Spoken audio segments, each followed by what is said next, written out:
worked until he was able to actually build a store. Let me tell you a story in the form of a dream. I don't know why I have to tell it, but I know what it means. Close your eyes, just picture the scene as I paint it for you. It was World War II when this man named Kenji woke up. Ken was not a soldier.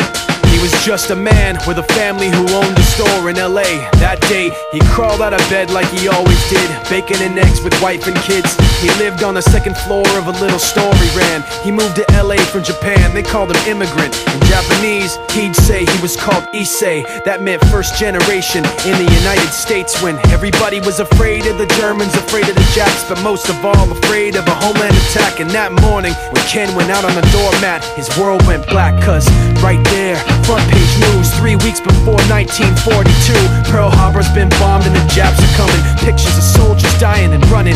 Ken knew what it would lead to, just like he guessed. The president said the evil Japanese in our home country would be locked away.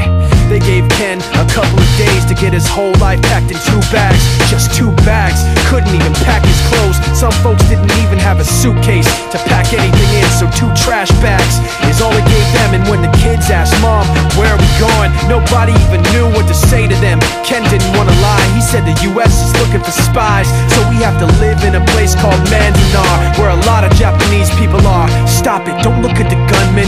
You don't want to get the soldiers wondering if you're gonna run or not, cause if you run then you might get shot.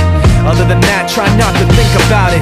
Try not to worry about it being so crowded, cause someday we'll get out. Someday, someday. As soon as war broke out, the FBI came and they just come to the house and you have to come. All the Japanese have to go. They took Mr. Need and people couldn't understand why they had to take him, because he's just innocent laborer. So now they're in a town with soldiers surrounding them. Every day, every night, look down at them from watchtower